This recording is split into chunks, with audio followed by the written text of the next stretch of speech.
interview that happens, and Joe Burrow literally says Jermaine Burton is going to be a good player. What he's done the last 2 weeks warrants more playing time for him. So we've been kind of talking about this back and forth, like, I That's mean, he needs to play crazy. more. I know, right? Like, oh, you just throw the guy in the games and he gets 40-yard passes, and maybe But, that guy should play more. but you know what's crazy about that to me though is what he's done in the last 2 weeks warrants more playing time. I was told that recently he didn't know where he was at by people just on the internet and he was confused and he couldn't line up. How could that be if Joe Burrow, the quarterback, is saying it warrants more playing time? The the the retort to that is, well, what else is Joe Burrow supposed to say? He doesn't have to say that. No, he doesn't. He doesn't have to. And the funny thing to me is, like, Joe Burrow isn't the first person that's kind of alluded to Jermaine Burton needing to play. We just had a quote from Jamar Chase a few weeks ago that literally was saying like Burton's supposed to be a big part of the offense. So I don't assume why he wouldn't be. So like a lot of people are like, oh well, he doesn't know the plays, he's immature and this and that. We've said countless times on this show, bro, you knew Jermaine Burton had concerns coming in. That's not new news. That's not something new or anything like that. That was something that we already knew coming in. That's something that you knew when you handed the pick in. That's a reason he was there in the third round. So to act like you just weren't supposed to Right. expect that as it kind of comes in is just kind of crazy to me. Right. Like we already knew that, and like we've literally said, I don't care if the dude is late to meetings. Like he needs Right. to play because this team is in a Super Bowl window, and right now you're 3-5, and we just saw in the game, looking at the film, there's a play where six eyes, like G. Will said, three guys are going with Jermaine Burton. Three guys opening up Jamar Chase, opening up Eric all of these guys. T at the beginning of the season, like Jerry said, like he's gonna be a problem. Like this is Everybody did not say that he should play more. People were saying that he doesn't know the playbook. How could you justify him being on the field? That is the exact opposite of what everybody was saying. People and were to me, maturity and knowing the plays are not the same thing. Like that's Can I two say that different too? things. I seen this come out today and be like, yeah, like, well, you know, the immaturity of Burton, duh, that's not new news. That was the reason why we got him in the third round. Like the immaturity of him throughout the season, nobody disputed that. Like, say he didn't know the full playbook, say he whatever. People distinctly said that he doesn't know the playbook and he's making mistakes and he shouldn't be out on the field and the staff shouldn't put him out on the field. Don't try to switch it up now and say that not everybody wanted him to play. No, that is not true. People were literally saying he shouldn't be out there if he doesn't know the plays. Like, do y'all want me to like that? Like literally thousands were saying that. But I feel like most of the Bengals fans are rooting for Burton to play. I've been saying that since week one. I think he should play. If he's making mistakes and different things like that, cool. Then limit the playbook. I have confirmation that he only knew the X route tree, which I've said on this show, which I've said on Spaces, which I've said on Twitter, right? And with that being said, that's generally going to be Tee Higgins' route tree. So if Tee Higgins is out there, there's little room for Burton to even play. So that's the real reason, in my opinion, that he wasn't out there. And then as soon as Tee Higgins isn't out there, then hello, here comes Burton. Remember, Burton was active week one. A rookie playing in his first game, you're not going to get that many snaps. I think a lot of people are trying to feed into like that part, like he wasn't out there because no, he wasn't out there because the offense is difficult for a rookie to pick up for any rookie. When Jamar Chase comes in, he only has to know the X. Now Jamar Chase is now in year 3-4 of this, of the system. He knows X, Y, and Z.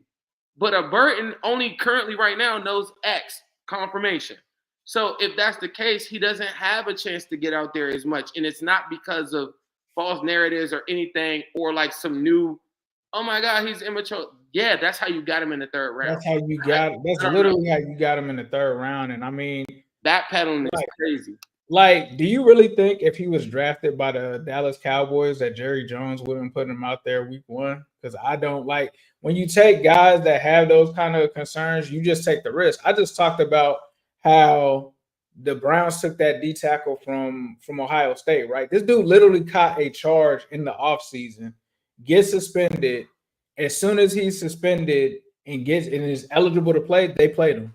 He played the entire game. He was one of the reasons that they ended up beating the Ravens. Like, this happens all of the time, bro. Like, it's just kind of crazy to me. Like, acting like you just now found this out when there is a whole Hard Knocks. Like, I don't know if you remember this, but the Hard Knocks Giants joint leaked, and they actually leaked like their draft spreadsheet, and they had color codes for players that had like injury issues, off-field issues, character concerns, and Jermaine Burton was highlighted there. Like, everybody knows that. That's not new information. I just feel like it's insane. When I was earlier in the season being a huge proponent of, I think he should play. I think he should play. You need to play him. It's all part of the succession plan of life without Tee Higgins. Yeah. The same people that are like, see, I told you, whatever, right, are the same people that were saying he shouldn't play. They literally were saying, no, he shouldn't play right now. He needs to get acclimated, whatever. I trust. Unfortunately, Tanner Hudson will be getting those reps, is what I was Remember, it was trust the staff. But the same people that are saying trust the staff are the same people that are saying they don't even like the staff. Which one is it? Make sense. You can't be talking about fire Zach Taylor, like, oh, let's get rid of the staff, let's go get somebody else. But then you're also okay with what they do with the people that are here. And let's not make it seem like it's just the Jermaine Burton doesn't know the playbook thing. Does Myles Murphy not know the playbook? Does anybody who should be playing Dax Hill, does he not know the playbook? Like we've seen countless times, bro, rookies not play. Rookies aren't playing now. Does Jordan Battle not know the playbook? Like, what is the excuse that these people are having for this coaching staff where we have seen it done with other players? It's no different. It's I want to wrap this up. Let's wrap it up. It's the dude I was telling you about, Chaston, whatever, I forgot bro's name.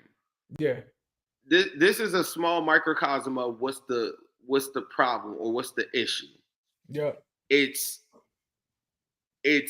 every time that the Bengals fans rally around something, or get excited about something, or want to have content, and we can't just say, let's go and get likes. Like, when we have to go creative and find new topics to talk about, new parts of the culture, and move the culture forward and have good topics that people care about, people don't want to hear us talk about on an hour-long show on how are we not running, how are we not getting to our reach blocks, like, or why are we not running more cover two, like, people for our show. Yeah. How it works, right? And so part of the culture is talking about conversations about things that people get rallied up and excited about. But there's always like this one small, minuscule, little, irrelevant, nobody knows type crowd that always gravitates to that one thing and says, we're going to go against the grain on that. And we're going to make it hard for y'all to get excited about that. And we're going to go against that, even if it means that our team isn't better. Even if it means that a guy like Jermaine Burton getting out on the field, even if it means a guy like Jordan Battle getting out on the field, it doesn't matter, because everybody is over here saying that they want this guy to play. You can see online thousands. But there's this one small group that always has to say, you know what? I'm going to go the other way. I don't think Jermaine Burton should play. He don't know the playbook. Just for the sake of being a pessimist. And I don't get that. Like, if this dude can help your team, I don't give a damn if he knows the playbook. I don't give a shit what you don't know about the playbook. I don't give a shit what you don't know about behind the scenes or the front office or the coaching staff or your regular everyday thing. I don't care what you think that you know and you really don't know. If somebody is good, the Bengals are 3-5, play him. There is no gray area to that to me. And that's just my opinion. There is no gray area to that. There is no, but if no, you're not good enough. Trust the staff. You ain't won no Super Bowl. You're not Andy Reid. There's nothing to trust. Play the best players. And that's the only way the Bengals are going to win. Me telling somebody to trust the staff for a dude that don't even got to win. Like, come on, bro. Like, get out of here. For the same people, trust the staff for a whole damn million people saying that they don't even like this coach. Don't y'all think that that's kind of wild? You got to know the playbook to run a go route, Zim. You got to know the playbook, bro. And the crazy thing is when you go watch the film, and then what happens is they'll gravitate to a narrative that doesn't even exist. And so like when they're like, yeah, he made like 3 mistakes. I'm like, show me. So then I go through the plays. I'm breaking down every single part about the plays. He only had 15 pass reps. The people that are telling you that he had these mess ups, they don't even know how many pass reps he has. So you got people like me, Ace, he mentioned G-Well, people like that, Goodberry, people actually going to take the time to say, hold up, is this true? And then we go look at the plays. There's no mistakes. There's a miscommunication before halftime. But online, they're like, yeah, he made like 3-4 mistakes. Like, no, he didn't. The one mistake, like let's not go into that further. But I just think that is whack that people would do that, and they do that constantly whenever they see a large amount of people gravitate to a point. A lot of times, I feel like I feel like that was a point that I made early in the season. And I think it has something to do with that, or who started the point, or who's bringing it, because like I said. But I mean, I feel like the reason we kicked off so hard on the Burton train, we expected it to be 3 receivers. And I think that's what everybody went into the season thinking, right? We saw it as we got another alternative, like maybe he splits time with Yoshi. But the thing that made it so that he needed to play immediately is Tee Higgins got hurt the first game.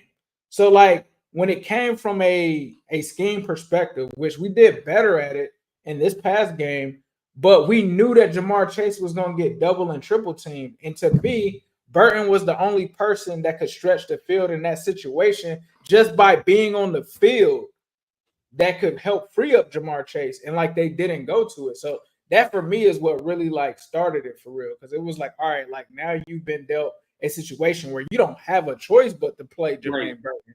Like, and then like if you don't, and that's why I had to tweet, if you don't want to play Jermaine Burton, you don't want to win. If you don't feel like Jermaine Burton, one of the most potentially explosive players in the game, he was that in college, like is gonna do something to help you win, I don't know what to tell you then, bro. Right. If that's the case, just run Trent Irwin out there. If that's how you feel, just run him out there. And I brought this point up too. I feel like a lot of, when we did the Penei Sewell versus Ja'Marr Chase thing, right? That is a big part of our culture. You know what I'm saying? Like those are things that are cemented in time. When we went out of our way and did the special on Ken Riley. These are different things that are cemented in time as part of the culture of the Bengals, right? Yeah. One of the things that we learned from the Penei Sewell, Ja'Marr Chase debate is what's one way to fast track this whole thing? And I don't believe in the staff. Like, that's been very clear. I've been like that all along. Like, I like the playbook. I don't really believe in them as leaders. I don't really believe, like, that's just how I feel. I feel like the Bengals still could win with those guys. I don't feel as strong about Zach as I used to feel as far as, like, I think he could win. I don't know. I don't really know.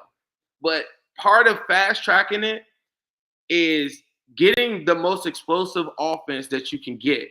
And to me, if you're a person that says, I don't like the run game, what's one way to help out the run game? Get a guy that can take the safety out the box. If you're a person that says that I don't like the running lanes, you can dictate the running lanes based off of the alignment off of 11 personnel. When Bengals go 12 personnel, you're more condensed. We can go X into those or whatever, but part of the culture in the conversation to make the conversation relatable to everybody is I simplify a lot of different things. And one of the things is when Tee Higgins, Ja'Marr Chase, and Jermaine Burton are out there on the field at the same time, you saw last week what it can do for your offense, because Nick Fangio, as soon as Burton beat them, he then had to go in the next 2 plays, he then put the safety over top. And so once that happens, now your brain should start moving and say, well, if they're going to do that and Tee Higgins wasn't out there, what would they do if Tee Higgins and Jermaine And Burton and Jamar were out there at the same three time? people on one, and then you got those two. Like, bro, it's what we've been saying from day one. It comes down to it's not no narratives, no t-shirts, no none of that. It's ball. If you want to get all of these players open and to be an explosive offense, you need to have your best players on the field. Yeah, that's what it really comes down to. It doesn't have to just be Burton. It could be different. Mixing that up with bro. It could be debate about personnel, and it could be different things where you're doing that off of just killing them with a Burton deep shot on an 11 personnel, and you're doing different things from alignment. So now the next time the coordinator is now scrambling for answers on different things.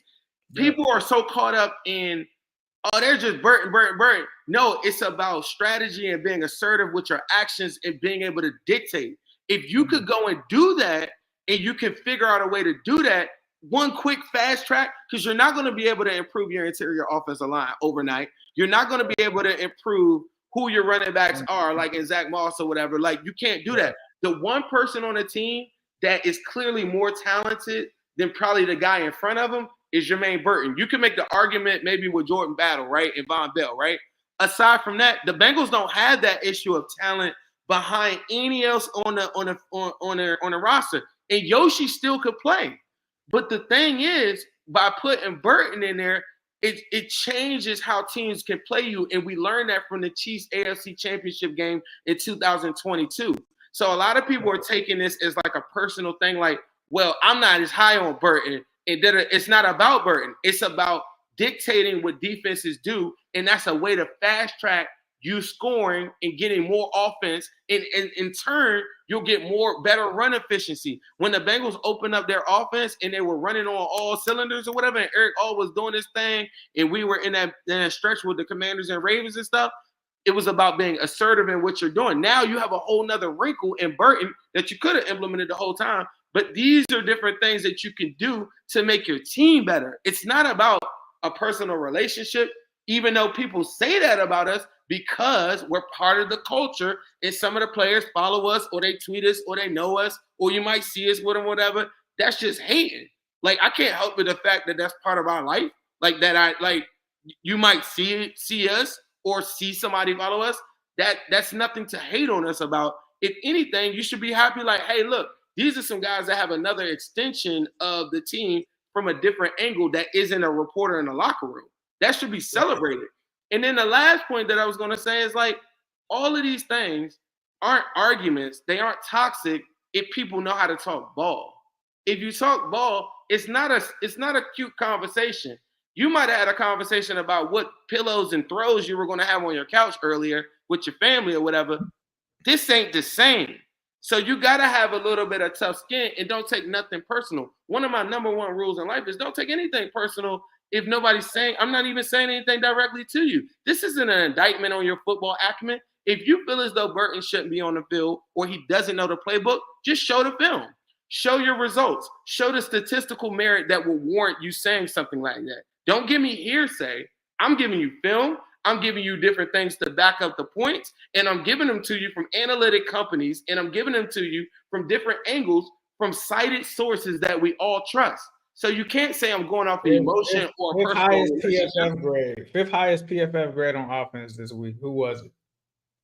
Burton. Like, come on, man. Like it is what it is, man. We're gonna get off of that topic, man. Hopefully we see more Burton this weekend. I think we will, especially now that Joe Burrow has spoken on it.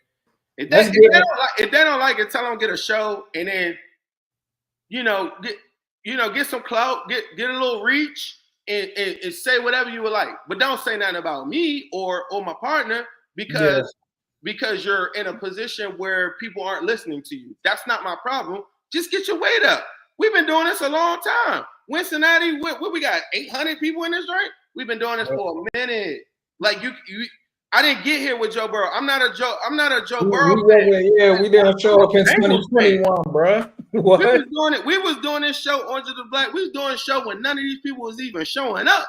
I don't even know. We was talking about getting rid of Andy Dalton, and everybody didn't like us for that. Like, bro, we done came a long way, bro. We ain't never lost 1,000 followers telling people don't stop whatever out here with Dalton or whatever. You know what I'm saying? Right. So like we done got it out the mud, bro. We was Worth out it here forever, man. we Like, was stop on being a casual. we was on the gram, we was on all these different things on YouTube well before Burrow got here.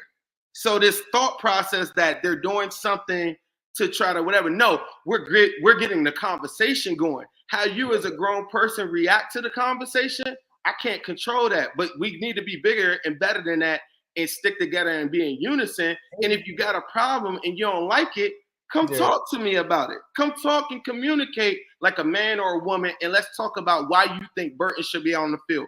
Who is the person that told you that he made a mistake? Where's the play that took that whatever? Don't come to me and say, yeah, he maturity levels, we knew that. That's not news. That's not new at all. Facts. All right, bro. Before we get to the next topic, as you guys know, the show is sponsored by BETUS. We're launching a new exciting promotion. Make sure that you guys take advantage of the 150% promo on your first deposit. All you have to do is use the YouTube code YouTube150. Put that promo code in, YouTube150. That's going to get you the 150% match. After that, you can still get the 125% match on items after that. We are definitely going to be talking about our Wincy play of the week later on in the show. Right now, I believe the Bengals are currently favored in the Raiders game. We'll get into more of the specifics later once we do the Wincy play of the week. But let's kick this off, man. Defense gave up 27 in the second half last week. Let's preview the Raiders game, starting with the defense, bro. What are you feeling about the defense going into this matchup against Gardner Minshew and the Las Vegas Raiders? Brock Bowers. Brock Bowers might go crazy. I ain't gonna hold you. Like, Brock Bowers is doing this thing. Hey, bro. One thing is Gardner Minshew has some of the tools that can go and exploit some of the different things that I've been watching recently with us on film. Excuse me. The Eagles went through recently in the game that we just had with them. They started using some of the hurry up stuff or whatever. I feel like they're going to see that on tape, and Gardner can definitely do that. And I think that they have some guys that can exploit. One of the biggest weaknesses that I feel like the Bengals have is our secondary. I haven't got into my prediction on the score or anything yet, but defensively, I think that they stretch some different things that the Bengals want to do with Lou's scheme that I think he's able to improvise and do that and interrupt what the Bengals I think want to do. And I'm not that crazy about the matchup. I do think that they do have some answers where they could drop back, into coverage on Bowers. But I feel like they've been using Bowers, or I've actually seen them use Bowers like a big wide receiver too. And I don't know if we have somebody that matches up like that. Yeah, looking at the offensive efficiency stats, the Raiders run 61 plays per game. They're a passing offense similar to us. They pass the ball 63% of the time, so they're not really a run team. When it comes to yards per pass, they're averaging 6.4. Their third down conversion is extremely low, at least lower than the Bengals. It's 33%. Their red zone scoring is 57%. So they haven't been a world beater when it comes to offense. In comparison to the Bengals, we are averaging 5.7 yards per play, 7.6 yards per pass. We're averaging a higher third down conversion with 45.92% and a higher red zone scoring percentage in terms of touchdowns at 66.7. In terms of the turnover margin, Cincinnati has the advantage with that. Right now we're at a 0, whereas Las Vegas is negative 1.6. So it seems like they do turn the ball over, and it doesn't seem like they force many turnovers. They also have more penalties per game at 7.1. So they seem to be a more turnover-prone offense. And from a defensive standpoint, just looking at their defense, because you talk about Maxx Crosby, now we get to see Maxx Crosby up close and personal. But from a defensive efficiency standpoint, you're talking about teams that like to essentially pass on them. 53% of the time, teams are electing to pass on the Raiders defense. When you look at their run game, they are letting opponents rush for 4.6 yards per rush. Third down conversion, they're not allowing many third down conversions. They're allowing a percentage of 36%. They are allowing teams to score in the red zone, though, 62%. So when we come into it and we talk about this offense that they have, right now, obviously, they moved on from Devontae Adams, right? They got Alexander Madison, who I completely hate. And running back, I'm not going to say that. For fantasy football or something? Yeah, for fantasy football. He's super mid. Jacoby Myers, I think, is their wide receiver 1. DJ Turner, I'm not going to lie. I don't even know. Really, honestly, this is the point I was going to say about Brock Bowers. Brock Bowers is really their leading wide receiver 1. He's just in a tight end. We just have a tight end like name to him. Get this. Right. He's lined up 40% time, 40% of the formation after they left Devontae. After Devontae Adams has left their team, including last week, is lined up wide out 40% of the time. He lined up 40% in the slot, and then he also was in line 17%.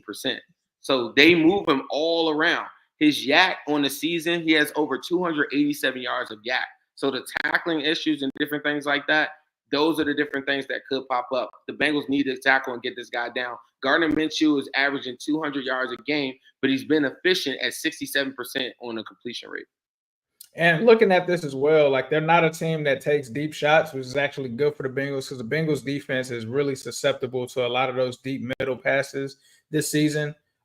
Majority of their passes are short, so they've thrown 101 short passes, 100 short left passes, 52 short middles.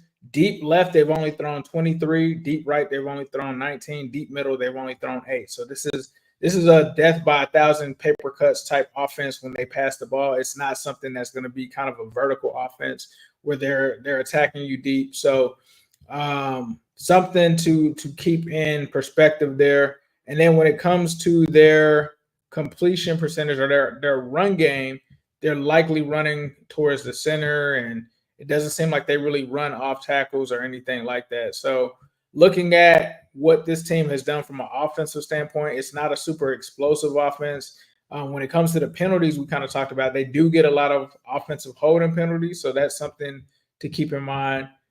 They're primarily going to line up in shotgun, 325 snaps to 278 under center. So kind of mirrors the Bengals a little bit from a passing perspective, except we like to take those deep shots. But, looking at this game, I'm just thinking stop Brock Bowers. I'm going to just keep it simple, concentrate on Brock Bowers, make sure he's not the guy that beats you, because all of these other guys, like if Jacoby Myers has to be the guy, then I'm good with that, right? Like, but Brock Bowers is a guy that you need to bracket. You need to do whatever you need to do to take him out of the game. And then looking at their offensive line, they got your boy JPJ there. They got Colton Miller, Dylan Parham, Andre Carter. The Bengals getting 3 pass rushes or 3 pressures last week is unacceptable. They've got to get to the quarterback. So I think from a defensive perspective, maybe this can be a week that they bounce back because they're not going against a team that has Saquon, Devonta, A.J. Brown. They're basically going against a team that literally just has Brock Bowers as their main weapon that can be super explosive. But he is a guy that can wreck the game, as we saw in their game versus the Ravens. So I think as long as our defense is able to match up with these guys, I think we'll be good. But let me ask you this. Who are you putting on Brock Bowers? That's a tough one, man. I feel like they're going to feature him. I think it needs to be like in a committee. Like I said, he's lined up 40% outside since Devontae Adams has left, and then 40% in the slot. So they're going to move him around. I wouldn't mind it. I've been saying this since the beginning of the season. I think Tyson Anderson and Dejon Anthony have the body type of the hybrid role that Trey Flowers used to play, that Lou used to do for Kelsey and stuff. I know that they haven't seen much time at all, but that's the type of person that I would be looking at more so in man. If he lines up in the slot against Mike Hilton, then I need help. You know what I mean? Like, so he'll box you out. He's a lot quicker. He's really great in and out of his breaks. And to me, last week he only had 5 targets, 5 catches, and I think everybody's now, after Adams is gone, is now keyed in and said that's the guy that you got to stop. So I think that it'll be a committee approach, and I don't think there's one singular person that could just do it. Yeah, currently got 900 people watching. If you guys are watching from YouTube, please be sure to hit that subscribe button. If you're on Twitter, please be sure to hit that follow button and like. That helps people find the content.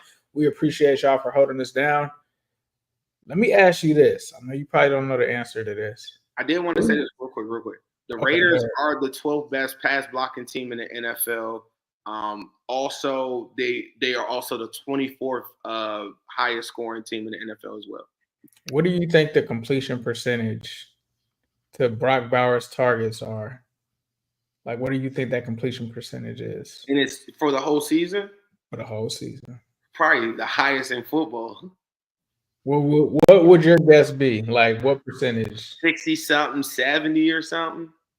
84.62%. He has been targeted 65 times. There has been a completion on 55 of those times. Only one touchdown, but that's a problem, man. We're gonna have to do something to slow that guy down. I think if you can knock him out, not knock him out, like, but if you can, cross off and get that matchup and win that matchup, I like our chances a lot against their offense. For sure. Well, we're going to talk about the offense coming up next, but real quick, we're going to stop and get a bill paid by our sponsor over at Manscaped. All right, guys, it's the best time of the year. Football's back. We're talking Sundays, college football Saturdays, and glorious grind of fantasy football lineups. This is where your inner GM comes alive, setting the perfect fantasy roster, screaming at your TV, and making last-minute waiver moves that either make you a hero or the guy that everyone ridicules in the group chat. But listen, while you're over there making sure your fantasy team is dialed in, don't let your personal grooming become the guy that gets you left on the bench. Let's be honest. Nobody wants to fumble their grooming routine, and that's where Manscaped's Performance Package 5.0 Ultra comes in, acting as your all-in-one grooming playbook. From keeping things sharp down there below the Lawnmower 5.0 to taking care of those rogue ear and nose hairs with the Weed Whacker 2.0, this is the lineup that'll keep you looking like a champ on and off the field. Join the over 11 million men worldwide who trust Manscaped and get ready for kickoff by heading to manscaped.com using the code Wincy for 20% off and free shipping. Trust me, you'll be drafting the real MVP this season. So shout out to Manscaped there. Appreciate them for sponsoring the show. Make sure you guys head over there. Use the promo code Wincy at checkout. That's going to save you guys some bucks there. But let's get to the offense, bro. I have a question for you. Go ahead. For the Raiders offense, where do you think that they rank in terms of run blocking in the National Football League out of 32 teams? You're talking about like a PFF grade? Yeah, like a PFF run blocking grade. Being that they only run 30% of the time, I feel like the numbers could be skewed. So they probably don't rush very often, so they probably catch people off guard. So I'm going to say that they're 16th. We're a little lower. Wait, so they're better than that? No. Oh, 22nd? Worse. Currently right now, the Raiders are the 29th ranked run blocking team in the National Football League. Do you know who the 32nd is? The Cincinnati Bengals. I mean, when you see, you don't even need PFF to see that. You just, as soon as you get to the line of scrimmage, bro, it's like collision every time. Like, do we not all see the same thing? Are we not all seeing the same thing? Let me ask y'all this: does Zach Moss fit the scheme? Like they were telling us how running backs before. He's a better scheme fit, but I guess the scheme is running into the line of scrimmage. The scheme fit on the coach that nobody likes. Like the scheme, we should run players out of town because they don't fit the scheme. Look, man, we love Chase Brown. Like I literally was banging on everybody's talking about the Burton stuff. I was saying Chase Brown RB1 like summertime. RB1, Chase Brown is running into the same lot. Like he had a yards per carry average of 2 yards. The week before it wasn't good either. Like we do see him get these touchdowns, but like, bruh, like the run game itself just isn't good. Can I say in the all season? I don't know what's gonna happen with this season, but can I say in the all season, running back is gonna be a topic that we're gonna be talking about. Running back is gonna be a need. Like it's a need now. And depending where we're drafting at, there's gonna be a real conversation that the Bengals might have an opportunity to go get like the best running back in the draft. And that's why, like, so again, remember how the show led off culture, conversations, and stuff? People aren't talking about this right now, but it's going to be a thing where, sure, we're going to be talking about how we're going to get better at run blocking, but because of the results of the runner, there's going to be a large amount of people that are going to say, I want a real running back. I want the best running back. Because to me, I feel like Chase Brown is a dog. I look at Chase Brown. I told you this from the beginning, too. I think he's really good, but he reminds me of like Raheem Mostert at the beginning of his career.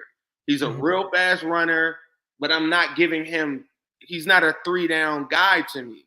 And the conversation is going to say, well, who's a guy that can run his ass off, truck people in the AFC North, and you're going to have an opportunity to maybe go get the best running back in the NFL draft coming up, depending on where you draft at. Like, if it's in the teens, it's a real conversation. And remember, it's not because we're picking favorites or we have a player. It's we understand the culture and understand the conversations that get people going. Like that. Like that's we're not tiptoeing around them. We don't do the tiptoeing. Right. Yeah. Somebody just Jerry said get Dylan. But the crazy thing is Dylan, that's the type of runner we need right now, honestly. The crazy thing is, bro, and it's like a lot of these people, I don't know if they just go off of what they think stuff is. Me and you had conversations and you was like really high on Braylon Allen. I don't think you would have been against bringing Braylon Allen in on the draft over having Zach Moss. It's like, for me, there's going to be tweets. I have tweets of that of saying, you got tweets of Braylon Allen. I think mixing Braylon Allen and Chase Brown. You have the contingency plan. You have the young back. Braylon Allen is super young. And he wasn't the only one. 20 years old. The year before then, it was Roshan Johnson.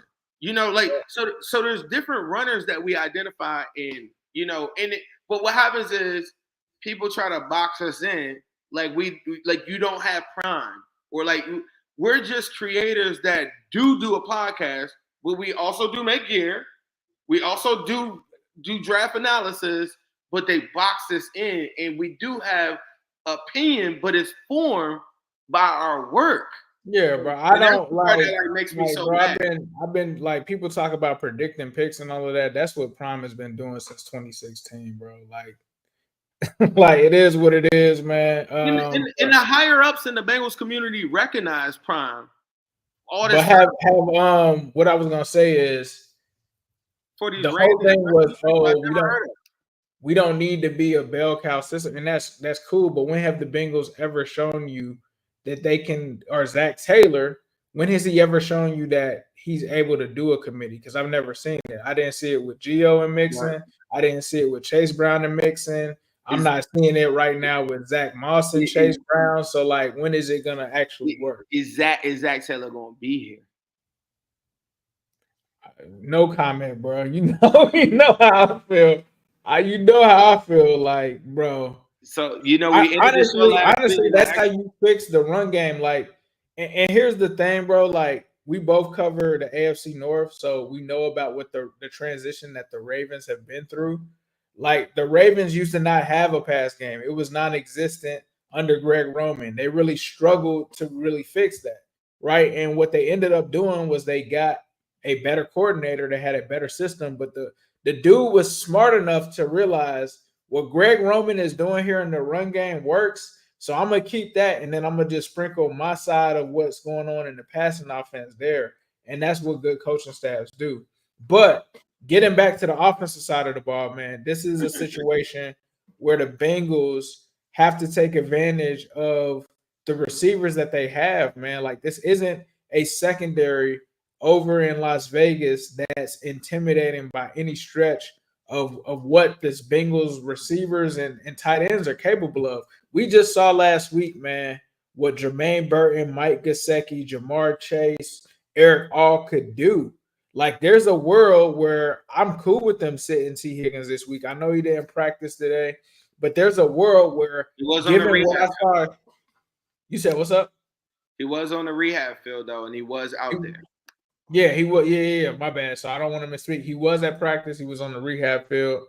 But there's a world where against this team, I could see them having some success and building off of what we saw in the first drop. My issue is once you get out of that scripted offense, you got to continue to have success, because I feel like once they got out of the scripted plays last week, that's something where they kind of struggled. And then Maxx Crosby cannot wreck this game for you, bro. Like, Maxx Crosby can literally wreck this game by himself. I don't care if you got a double, triple. Like, make sure Amarius Mims is on that man at all times, because Orlando Brown Jr., that's going to be something that I'm monitoring. Help him. I'm not – look, football is not played with an ego. I'm not trying to walk out of this game and say, yeah, you know, Amarius Mims did it by himself. I don't care.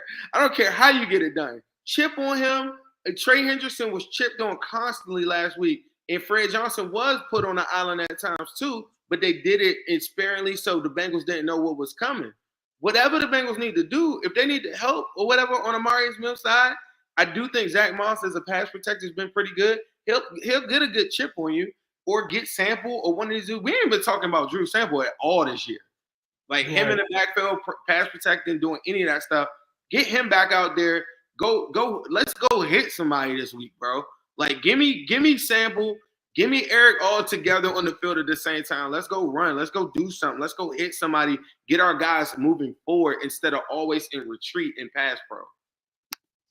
Yeah, man, I agree, bro. Like, they gotta get to it this week, man. It's put up or shut up time. I'm not looking past any opponent. I'm not looking past the next week. Right now, they just gotta take care of what's in front of them. And right now, it's the Oakland Raiders, bro. Like, that's what they gotta do. How do you feel like Nine is gonna do in this game up against this Raiders defense? I think Nine has some things that he can exploit. One of the leaders on the Raiders currently right now is a guy that we know from the Steelers, and is Robert Spillane. He's leading them in tackles. I think he's leading the league in solo tackles currently right now. Right now, since I saw the comment, someone was talking about Christian Wilkins. If you don't know, Christian Wilkins is out for the year. So there is a void on the defensive line there. The next person on the Raiders currently right now in sacks is at 1.5. His name escapes me on the other side. I think the Bengals have a favorable matchup finally where they're not going up against the craziest deep tackle line that you've ever seen. Their offensive line needs to take advantage of that. It's been a while since we had that opportunity. I hope I'm not eating my words by saying that, but I do think that this matchup, unlike the Eagles, unlike the Giants, you know, like, these are matchups that should favor our offensive line, who I think is a lot better.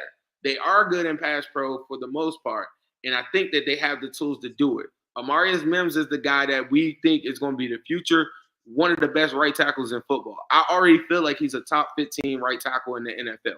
He's gradually elevating every single week.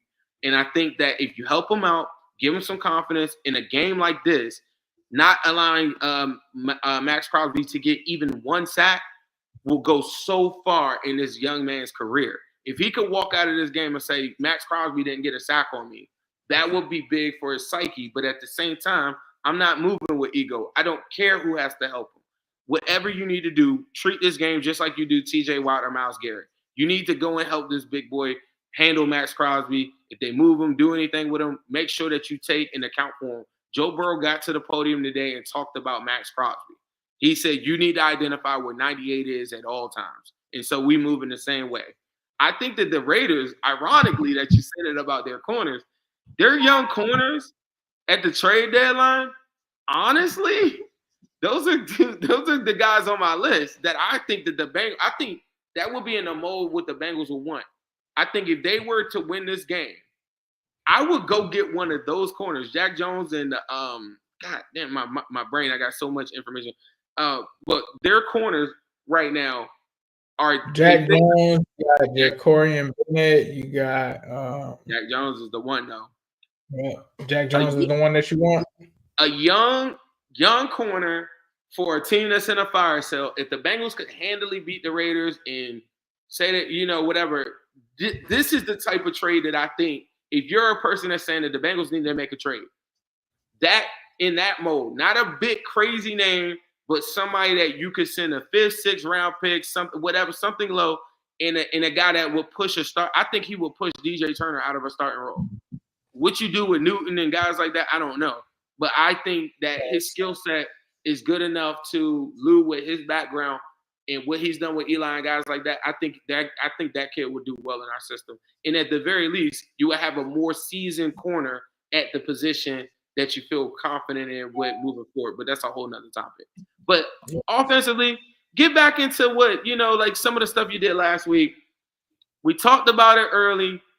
This is the difference. I'm not interested in snap counts as much. I wouldn't play Tee Higgins. I would save him for the Ravens game because of the short turnaround in the Thursday night. Go out there and give Burton 6-7 targets. He's earned it. Joe Burrow said he earned it. Jamar Chase said he earned it. Let's get past this stupid topic of does he know the playbook? That's over. Forget whatever. That's over. Like, bro, when over. If he goes and catches a deep ball for a touchdown, I don't even think this is a conversation no more. On both sides of this conversation, there's going to be people that say, well, they just da-da-da. I don't know. I don't know what they're saying. But the one thing that people have been saying is the playbook, and he doesn't know it. Joe Burrow came out today and said he warranted more playing time, and he knows what he's doing. So that's dead. We could stop saying that. We can just play him and move on. If people are saying that Burton enthusiasts like myself are talking too much because we're identifying talent and he looks good, I'll stop talking about it. You stop talking about the playbook because Joe Burrow just deaded that. So now let's move forward. Let's go win some games. Now that we're not talking snaps, no Tee Higgins, he's going to play 20-plus snaps. I think we're clear on that. Now let's up the targets. I need 6-7 targets. If you think that he's just a go route merchant, go watch my Twitter. Go watch my review on Burton's route tree and different things that he was doing where he wasn't making mistakes. The work, putting the work in, all 22 actual film of him running the routes. He can do that. Burrow will see opportunity of him being open, and those things will open it up for Jamar Chase. That is the plan. That is what they should do. It's not complicated, but that opening that up will allow Jamar Chase to have his way, and I think he can have another big game this week. Burrow, get the ball out fast. All right, speaking of the Wincy plays of the week, we are going to get into the Wincy play of the week. So this line has actually currently dropped down to 7, but shout out to BETUS for providing us this graphic. But Zim, it's that time of the week, my boy. It's time to get into it. The BETUS play of the week. What are they trying? They're trying to chat to me. What you trying to figure out? Let's look at it right now. Game line right now is Bengals by 7.5. We got some props here though. This might get a little nasty. At least one touchdown. We picked some touchdown guys last week. Are we doing it this week? Are you taking the 7.5 or are you going with the player props? I'm going with the player props and I'm going Jamar Chase. Jamar Chase touchdown. You know what we should run? For the spirit of it all. Anytime touchdown, Jermaine Burton. Forget the Jamar Chase. For the whole spirit of the whole conversation and us moving forward with this new found inclination that this guy is super talented because Joe Burrow said so. Anytime touchdown, Jermaine Burton. Jermaine Burton plus 400. So right now you guys can get that on BETUS for plus 400. Jermaine Burton. If you put 50 on that, that's going to bring you back 250. If you put 100 on it, it's going to bring you back 400, which will be 500 for those that don't. All right. If I put up 50, will you put up 50? Yeah, let's match it, bro. Let's go in. Let's go in. We're going in on Jermaine Burton, man. The funny thing is, remember when I did the Bleacher Report joint with Ocho? He picked the anytime touchdown for Jermaine Burton week 1. Sheesh. All right, it's crazy where we're at, though, because around then it wasn't crazy talk to think. Coming off that preseason, that wasn't crazy. It wasn't, bro. He was going crazy in the preseason. All right, before we get up out of here, we're going to slide by our good friends at Midwest Best Barbecue, and then we're going to give you guys our keys to the game. To the Zim, to the B's, Uno G-Funk wings and them CTVs. Midwest Best is the place to be for queuing wings. Midwest Best is the place to be for queuing wings. The AC to the Zim, M to the B's. Uno wings, G-Funk wings and them CTVs. Midwest Best is the place to be for queuing wings. Midwest Best is the place to be for queuing wings. Say what up to Jordan Battle. We be going to battle. Intercepting balls like CTB did on Seattle. Putting 6 up on AZ. Juice gang amazing. Make sure you come get these wings, cause Zimby stay blazing. And T game be smooth as ice. Your mom making DBs fold. TV got big levels, and now you already know. It's so pretty for Uno wings. Cam got the new wings. We call them CTBs. Only at MBs. H to the Zim. M to the B's. Yes, sir. Midwest Best Barbecue, 669 Justice Court in Loveland, Ohio. Make sure you stop in and get you some wings. Let them know Ace and Zim sent you. They got all kinds of stuff there. Make sure that you get the brisket fries. That's my personal favorite. Make sure that you get the CTB wings. You're going to be able to get all of that over at Midwest Best Barbecue. And then they also had the Arnold Palmer, the sweet tea with the lemonade. You can't beat it, man. Mac and cheese on the side, man. I'm getting hungry just thinking about it. They're closed right now, but if you're listening to this tomorrow afternoon or something on your ride into lunch, make sure you stop by Midwest Best Barbecue, man. They're gonna get you right over there. Everything will go down perfectly. Just make sure that you let Tim and Nicole know that Ace and them sent you. All right, bro, give me the game plan. What's the strategy for the Bengals to come out of this one against the Raiders with a dub? I think first and foremost, I don't know how they do this, but they have to improve the run game. It has to, there's no life for this Bengals offense without it. Make sure that they improve the run game, and there's a two-step process for number one. If the run game isn't improved, scrap it and throw. Like, I hate giving Maxx Crosby that many opportunities to go and get him, but go to the quick game. The screens, the quick throws, the little Texas routes from the running backs, all the different things that they can do, the orbit motion, working off of that, and different things that they can do. Even the stupid play that everybody hated on fourth down. I'd rather see that than see a bunch of 1 yard or 0 yard runs on first and second down. We just don't want to see those on fourth down. But those simple plays, that would be like establish that run at some point in this game, whether you come out cooking or whatever. The second one is getting out of all of these third downs. Yes, you pointed out they came out last week and went 7 for 7 on the third downs, and it was cool. You're like, woo, Joe's cooking. No, I don't want to see them in third down after third down after third down. They need explosive plays in there. We talked about Burton. We talked about Chase Brown. We talked about Jamar Chase. They have to figure out ways, even if it's a flea flicker early in this game. Give me some explosive plays so that you're not forcing Joe Burrow to do something that's very hard to sustain. Third down efficiency is very tough in this league. Throwing that and asking your quarterback to be efficient on every third down just because your run game sucks is a recipe to go 3 and out and punt the damn ball.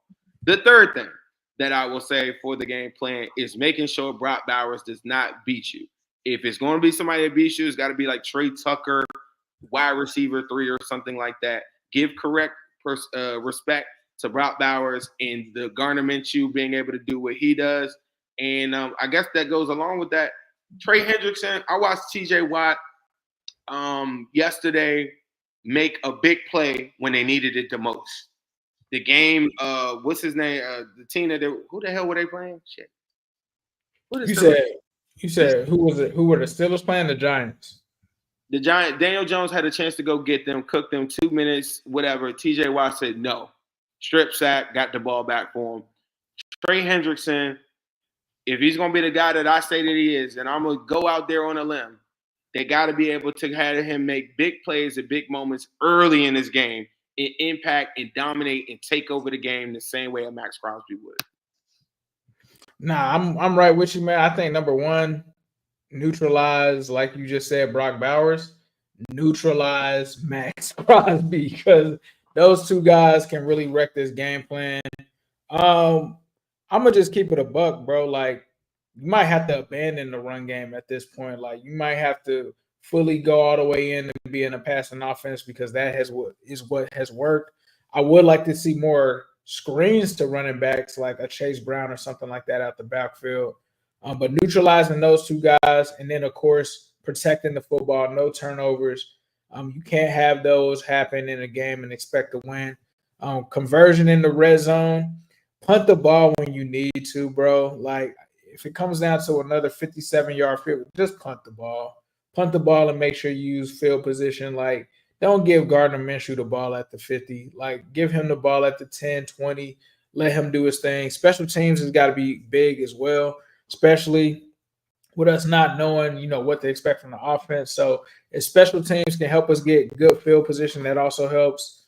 But I think as long as they play decent defense, control the clock, do what they need to do, play efficient football, I think they're able to get out of here with a win, man. I mean, the way that Joe Burrow is playing right now, he's on another planet. Like, it's just unfortunate the Bengals are 3-5, or else he'd be the leading MVP guy right now. There's no doubt in my mind it's between him and Lamar at this point. But being that the record is what it is, that's what it is. So I think, putting the ball in Joe Burrow's hands, taking the decisions away from the coaching staff, man, and just don't be in a position to where the coaching staff has to think and make sure that they bail us out. Like it's gonna be the players that's gonna have to do it for us, man. So hopefully they make plays this week and we should be able to get out of here with a win. Use that home field advantage to our advantage. They got Tyler Eifert about to be out there. So yeah, I think if we do that, bro, we do those things, we can get out of here. You got any thoughts on the Tyler Eifert, ruler of the jungle? I think it's fire. Yeah. I mean, it was at one point, I think during the Super Bowl run when CJ got hurt, I was like, bro, they might need to have to hit Eifert. Shout out to our dog, friends of the show, Angelo Dawkins. He was ruler of the jungle last week. Yeah, I didn't say anything about it, but shout out to my boy. I got out with him. We actually had some. We was walking down the banks. We last time I was in Cincy, we was lit. So shout out to Angelo Dawkins. Man. Congratulations. That's major, bro. That's a major accomplishment. Yes, sir. That's a big accomplishment for him. So I mean, shit, he's done a lot. But shout out to him, ruler of the jungle. And I think Eifert's. Yeah, I mean, well, let me ask you this. Closing out the show, Bengals win this game. What's the mood? What are we thinking? Bengals lose this game. What's the mood? What are we thinking? Bengals lose this game. The mood is the draft. the move is I'm going to tankathon.com and like seeing what it is. I think the season is pretty much over, bro. Like unless they have some crazy type run, like I just think the season. If you can't beat the Raiders, bro, like mentally that's the spot where I think I don't want to speak this into existence, but I just see it like if this was an alternative reality, which I don't think it's going to be that the Bengals are in, I just see Jamar Chase having a crazy press conference. Like that's going to be the nastiest press conference. It's not going to be friendly. It's going to be awkward. Yeah. It's going to be about, the coaches and stuff like that. I think that's when you just it starts to get ugly. If they think it's nasty right now on the Bengals Twitter streets right now, it's gonna be even crazier if something like that happens. If he did what you just described, cool. Let's get it. Facts. Like I feel like the pressure on the front office, they get away with way too much. And we're just walking around and everybody. We didn't even talk about how today they asked Joe that, like, are the Bengals gonna make any moves? And he was like, "That's not my job." Yeah, it's not my job. And it's been like that for the last couple months. There is no Duke Tobin. Like he got Zach Taylor getting cooked. But remember when Jamar Chase was like not showing up and then he showed up, he got Zach Taylor getting cooked. They got all of them cooked. We're gonna have a couple conversations if they were to lose this game. But I think the Bengals win this game. And let me tell you something. I normally don't do that. I just did an AFC North show, right? Mm-hmm. The guy for the Ravens, shout out to my boy Sam Njoku, he talked about how he thought the Broncos were going to beat the Ravens. And if that were to happen, and the Ravens were 5-4, and the Bengals were 4-5, and they had to see each other on a Thursday night, I mean, isn't that what football is about? That would be crazy, bro. And then go look at the Steelers' schedule. The Steelers' schedule is about to get crazy. Nasty. Like, they have 4 division games after the bye. And I'm going to tell you another thing. The Bengals, and I hate referencing 2021. I'm not saying that we're trying to replicate this. But remember, we got into the playoffs at 10-7. And we went to a Super Bowl. I'm just saying. I don't think that this roster is as good.